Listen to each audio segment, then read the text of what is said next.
संगम नगरी प्रयागराज, जहां बाहुबली पूर्व सांसद अतीक अहमद की पत्नी शाइस्ता परवीन ने आज एक प्रेस वार्ता की है। साथ ही सीएम योगी आदित्यनाथ के नाम एक खुला पत्र भी उन्होंने लिखा है और उन्होंने कहा कि मेरे पढ़ने वाले दोनों बच्चों को फंसाया जा रहा है और जो लोग बाहुबली पूर्व सांसद अतीक अहमद के साथ कारोबार करके लाखों करोड़ों रुपए कमाए हैं, आज वो पुलिस के साथ मिलकर मुकदमा लिखा रहे हैं। साथ ही उन्होंने एडीजी जोन प्रयागराज पर भी गंभीर आरोप लगाए हैं और साथ ही कहा कि जो लोग की चाय पीने की थाने में हैसियत नहीं है, आज उनको कोल्ड कॉफ़ी पिलाया जा रहा है। ऐसे में उन्होंने मदद की गुहार भी लगाई है सीएम योगी आदित्यनाथ से। और क्या कुछ कहा है इस पूरे मामले पर बाहुबली पूर्व सांसद अतीक अहमद की पत्नी शाइस्ता परवीन ने, आइए सुनाते हैं। से यहाँ कार्य कर रहे हैं और कहते हैं कि हम शासन को खुश कर रहे हैं, उसकी जांच करा लें और हमें इंसाफ चाहिए। क्या कर रहे हैं अधिकारी, कौन अधिकारी और किस तरह से ये गलत लोगों के साथ हमारे खिलाफ जो एफआईआर कराते हैं उनके साथ मिलकर हमारे बच्चों को फंसा रहे हैं। कौन अधिकारी है जो ये सब कर रहे हैं? अब एडीजी साहब तो हमारे खिलाफ जो एफआईआर कराते हैं उनको बुलाकर, जिनकी औकात चाय पीने की थाने में नहीं थी, उनको बुलाकर कोल्ड कॉफ़ी पिलाते हैं। अब और क्या कह सकते हैं, हम तो खोल के कह रहे हैं। उनको वो जानू को बुलाकर कोल्ड कॉफ़ी पिलाते हैं।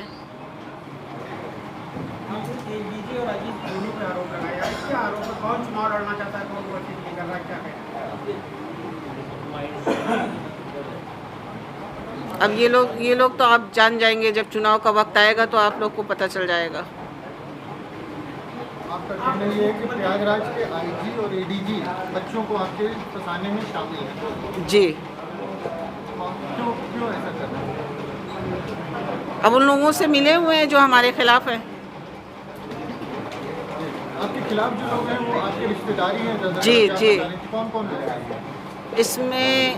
अब एक तो हमारा बहनोई है इमरान, उसका भाई जानू, और भी हैं जैद वगैरह हैं। सब सांसद जी के साथ कमाए हुए लोग हैं और आज अपने कमाई को बचाते हुए ये लोग सबसे मिल के जो लोग चाहते हैं कि हमारे घर के लोग, हमारे बच्चे फंसें, उनके साथ मिले हुए हैं। आप कह रही हैं सांसद जी के साथ मिलकर लोगों ने करोड़ों रुपए कमाए हैं, तो आज ये एहसान मानने की बजाय दुश्मनी पर क्यों आमादा हो रहा है?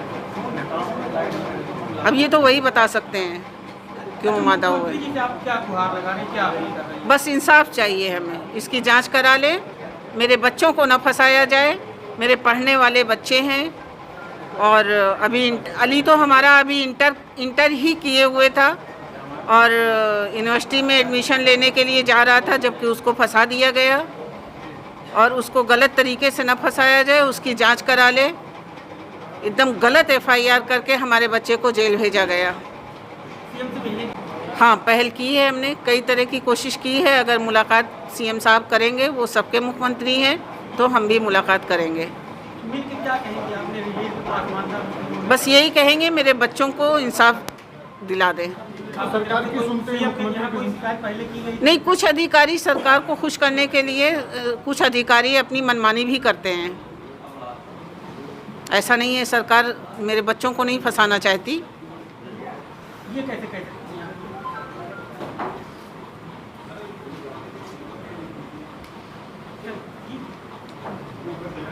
क्या चाहते हैं?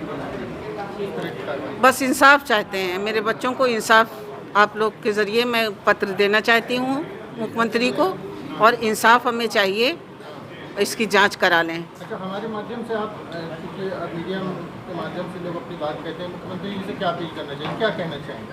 मुख्यमंत्री जी से आप मीडियम के माध्यम से यही कहना चाहते हैं कि हमारे बच्चे इसमें इन्वॉल्व नहीं हैं, हमारे बच्चे की जांच करा लें और हमारे बच्चे को इंसाफ चाहिए।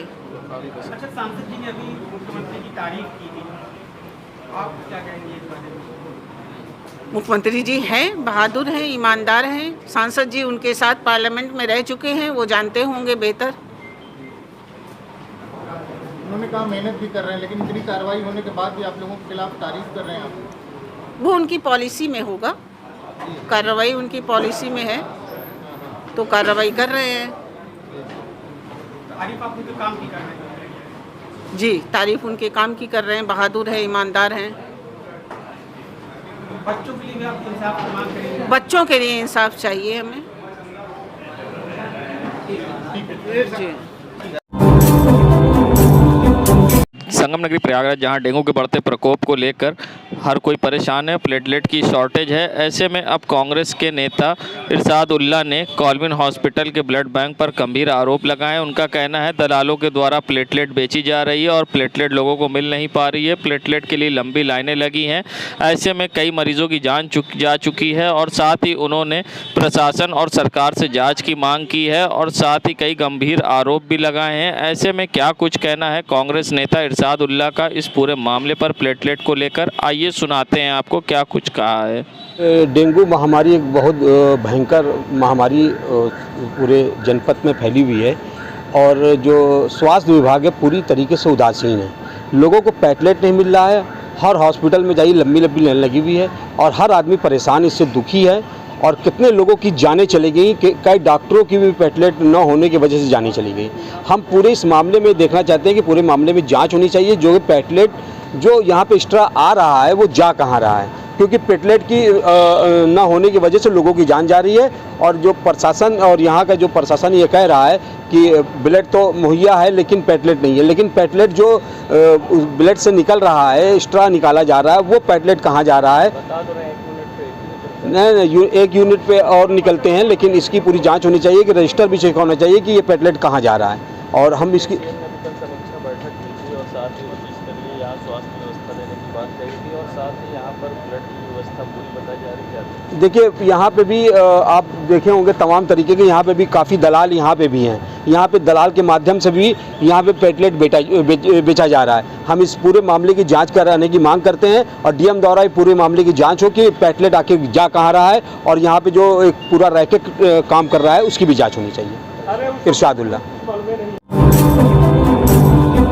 संगम नगरी प्रयागराज नैनी क्षेत्र में छात्रा की विक्रम से गिरकर मौत हुई थी, जिस पर कई आरोप भी लगे और साथ ही एक मामले में एक को गिरफ्तार भी किया गया है। ऐसे में इस पूरे मामले पर अब एसपी यमुना पार सौरभ दीक्षित का बड़ा बयान आया है। उस पर उन्होंने क्या कुछ कहा है, आइए सुनाते हैं आपको क्या कुछ कहना है एसपी यमुना पार का। 29 सितंबर को एक वाहन दुर्घटना हो गई थी, जिसके संबंध में दिनांक 3 अक्टूबर को जो बच्ची थी जो कि मूर्छित अवस्था में थाना नैनी क्षेत्र में मिली थी, उनके परिजनों द्वारा अवगत कराया गया था कि इस बच्ची के कान के बाली छीनने का प्रयास करते हुए उसे टेम्पो से ढकेल दिया गया था और बच्ची मूर्छित अवस्था में ही अस्पताल में भर्ती है। तत्काल इस सूचना का संज्ञान लेते हुए अभियोग पंजीकृत किया गया तथा जो टेम्पो चालक था उसे सीसीटीवी फुटेज के माध्यम से पहचान करते हुए 6 अक्टूबर को ही उसे न्यायिक अभिरक्षा में भेजा जा चुका है। इस पूरे प्रकरण में घर वालों द्वारा ये आरोप लगाया गया था कि इस बच्ची के साथ छीना झपटी का प्रयास किया गया है। इसके तत्समय कोई विधिवत साक्ष्य पुलिस के पास नहीं आ पाए थे। जो न्यायिक अभिरक्षा में जिस व्यक्ति को भेजा गया था उसके द्वारा बताया गया था कि बच्ची जो है वो उतरने का प्रयास कर रही थी और उसी दौरान यह हादसा हो गया। पुलिस की टीम तथा डॉक्टरों की टीम ये प्रयास कर रही थी कि बच्ची होश में आ जाए तथा वो अपने साथ हुई घटना का वर्णन भली भांति कर सके। दुर्भाग्य से उस बच्ची को होश नहीं आया तथा कल उसकी मृत्यु हो गई इलाज के दौरान। इस पूरे प्रकरण में सूचना मिलते ही अभियोग पंजीकृत करके जो दोषी व्यक्ति थे उन्हें जेल भेजा जा चुका है। जो एक अन्य अज्ञात व्यक्ति सवार थे उस समय टेम्पो पे, उनकी तलाश की जा रही है और उनसे भी सघन पूछताछ की जाएगी और जो भी साक्ष्य मिलते हैं उसके क्रम में अग्रिम विधिक कार्रवाई भी सुनिश्चित की जाएगी। संगम नगरी प्रयागराज जिलाधिकारी प्रयागराज ने संगम क्षेत्र की घाटों का छठ पूजा से पहले निरीक्षण किया है। साथ ही घाटों की व्यवस्था और सुरक्षा को लेकर जायजा भी लिया है। साथ ही संबंधित अधिकारियों को दिशा निर्देश दिए हैं। ऐसे में जिलाधिकारी संजय कुमार खत्री आज संगम क्षेत्र में पहुंचे थे, जहां उन्होंने छठ पूजा को लेकर व्यवस्थाओं का जायजा लिया और क्या कुछ कहा उन्होंने, आइए सुनाते हैं। एवं 31 अक्टूबर को छठ पर्व मनाया जाना है और बहुत बड़ा पर्व है और संगम के तट पर इस समय लाखों की संख्या में महिला श्रद्धालु एकत्र होते हैं और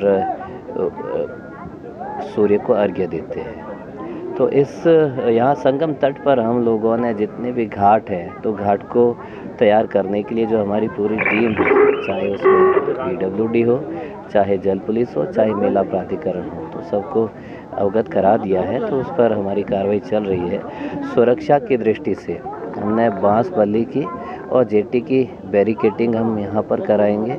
फिर गोताखोर और जल पुलिस की पर्याप्त नाव सुरक्षा की दृष्टि से यहाँ पर तैनात रहेंगी। व्यवस्थाओं की दृष्टि से देखें तो यहाँ प्रकाश व्यवस्था का कार्य प्रारंभ हो चुका है और ये शीघ्र ही पूरा कर लिया जाएगा। स्वच्छता के लिए हमने हमारी टीम को बता दिया है, वो आज से अपना कार्य शुरू करके तो स्वच्छता पूरे तरीके से सुनिश्चित की जाएगी और जितनी भी यहाँ पर शॉप्स हैं वो पूरे तरीके से व्यवस्थित रहे, सुनिश्चित किया जाएगा। इस बार चूँकि गंगा जी और यमुना जी का जल स्तर अभी काफ़ी ऊपर है, तो इस दृष्टि से हम लोगों ने घाट क्षेत्र को बढ़ाने के लिए 20 ट्रैक्टर लगाने के निर्देश दिए हैं। तो कल तक हमारे संभवतः जितना 1 किलोमीटर का घाट है वो हमारा तैयार हो जाएगा। तो श्रद्धालुओं के लिए पर्याप्त लंबाई में हमारे पास घाट रहेगा और सुरक्षा की दृष्टि से यहाँ पर पुलिस की पर्याप्त व्यवस्था रहेगी। मजिस्ट्रेट ड्यूटी पर तैनात रहेंगे और महिला पुलिस यहाँ तैनात रहेगी। और जहाँ पर भी हमारे यहाँ पर गहराई है पानी की, तो वहाँ पर हम लोग बैरिकेडिंग करके उसको वहाँ पर श्रद्धालुओं को जाने से स्टॉप भी करेंगे। तो छठ पूजा की जो भी तैयारियाँ हैं और व्यवस्था है हम उनको अच्छे से सुनिश्चित कराएंगे। संगम तट के अलावा दशाश्वमेध घाट और अरेल घाट पर भी छठ पर्व पे श्रद्धालुओं की काफ़ी भीड़ होती, तो वहाँ पर भी हम लोग सारी व्यवस्था सुरक्षा की दृष्टि से जो भी तैयारी करनी है वो पूरे तरीके से सुनिश्चित करेंगे। संगम नगरी प्रयागराज, जहां डेंगू के बढ़ते प्रकोप को देखते हुए डिप्टी सीएम ने स्वास्थ्य विभाग के साथ बैठक कर उच्च स्तरीय व्यवस्था देने की बात कही थी, जिसके बाद कॉल्विन हॉस्पिटल का जायज़ा हमारी टीम ने लिया और कॉल्विन हॉस्पिटल की एसआईसी से बात की गई कि यहाँ पर किस तरह से बेडों की व्यवस्थाएं हैं और मरीज़ों के लिए क्या व्यवस्थाएं हैं, दवा से लेके जांच की। तो उनका कहना था कि हमारे वहाँ पर्याप्त बेड है और सरप्लस बेड है और हमारे वहाँ बेड फुल रहती हैं। अगर किसी मरीज़ को बेड आता है तो अलग से मुहैया कराई जाती है। साथ ही हर सफाई व्यवस्था से लेकर हर चीज़ की पूरी व्यवस्थाएं हैं और मरीज़ों को सुबह शाम दवाई दी जाती है और उनकी जांच भी कराई जाती है। ऐसे में क्या कुछ कहना है इस पूरे मामले पर doctor Indu Kanaujia SIC Colvin का, आइए सुनाते हैं आपको क्या कुछ कहा उन्होंने। हाँ, मेरे यहाँ कॉल्विन अस्पताल में डेंगू के प्रकोप को देखते हुए व्यवस्था को बिल्कुल अच्छे ढंग से सब व्यवस्था कर रखी है। 30 बेड पहले मेरे पास थे, उसमें हमने सरप्लस किया है। अब टोटल हम 50 और 55 के बीच में बेड को पूरी अच्छे तरीके से उसको हमने मच्छरदानी से युक्त कर मच्छरदानी के उससे पूरा उसको वो कर रखा है और हर सुविधाएं उस पे है। ड्रिप सेट है, डॉक्टर का राउंड बराबर होता है और साथ जो मेडिसिन वगैरह उसकी पूरी सुविधा होती है। दोनों सुबह शाम दोनों टाइम जो है खून की जांचें होती है, जो जिससे कि प्लेटलेट की क्या स्थिति है वो हमको पता चलती रहती है। अगर किसी प्रकार प्लेटलेट की कमी होती है तो उनको मरीज़ों को उसको उपलब्ध कराया जाता है। बेड मेरे यहाँ फुल रहते हैं, अगर ज़रूरत पड़ती है तो हम लोग सरप्लस में करते हैं, दूसरे वार्ड में उसकी व्यवस्था करा रखी है। हम प्रमुख अधीक्षक Colvin hospital doctor Indu Kanaujia. Prayagraj में आज राष्ट्रीय हिंदू संगठन ने प्रेस वार्ता करते हुए आम आदमी पार्टी के राष्ट्रीय अध्यक्ष अरविंद केजरीवाल पर निशाना साधा है, जहां बीते दिनों अरविंद केजरीवाल ने नोटों पर भगवान गणेश, माता लक्ष्मी की फ़ोटो लगाने की मांग की थी कि कहा था जिससे कि देश की आर्थिक व्यवस्था सही हो जाएगी। अब राष्ट्रीय हिंदू संगठन के राष्ट्रीय अध्यक्ष सत्येंद्र दुबे सत्या ने इस पर निशाना साधते हुए कहा है कि अगर आपके दिल में सनातन के प्रति प्रेम है तो आप आइए और सनातन धर्म और अखंड हिंदू राष्ट्र बनाने को लेकर सड़क पर उतरिए। और ऐसे में चैलेंज करते हुए क्या कुछ कहा है राष्ट्रीय हिंदू संगठन के राष्ट्रीय अध्यक्ष सत्येंद्र दुबे सत्या ने इस पूरे मामले पर, आइए सुनाते हैं आपको क्या कुछ कहना है। जिस प्रकार से केजरीवाल ने भारतीय करेंसी पर लक्ष्मी और गणेश की प्रतिमा लगाने की बात कही है, चित्र लगाने की बात कही है, वह पूरी तरीके से एक धर्मनिरपेक्ष और एक मुस्लिम तुष्टीकरण की राजनीति को बढ़ावा देने की बात कही है। और ये कतई राष्ट्रीय हिंदू संगठन बर्दाश्त नहीं करता है। और राष्ट्रीय हिंदू संगठन ये चैलेंज भी करता है अरविंद केजरीवाल को कि अगर आपका हिंदुत्व के प्रति प्रेम है तो आइए मैदान पर और हिंदू राष्ट्र की मांग को आगे बढ़ाइए। और जैसा पत्र आपने अभी प्रधानमंत्री जी को लिखा है नोटों की करेंसी को लेकर के, वैसा पत्र हिंदू राष्ट्र के लिए आप प्रधानमंत्री जी को लिखिए। आपका राष्ट्रीय हिंदू संगठन स्वागत करेगा और भारत का 100 करोड़ हिंदू आपके पीछे चलने के लिए तैयार रहेगा। अन्यथा आपका पूरी तरीके से बहिष्कार किया जाएगा। आपको किसी प्रकार से राजनीतिक षड्यंत्रों पर हिंदू समाज को पढ़ने नहीं दिया जाएगा। यह राष्ट्रीय हिंदू संगठन की चेतावनी है अरविंद केजरीवाल को। बिल्कुल ये सनातन संस्कृति का अपमान है, ये हिंदुओं का अपमान है, क्योंकि जो नोट शराब की दुकानों पर जाती है उस नोट पर लक्ष्मी गणेश की फोटो को हम कतई बर्दाश्त नहीं करेंगे। सत्येंद्र दुबे, अध्यक्ष राष्ट्रीय हिंदू संगठन।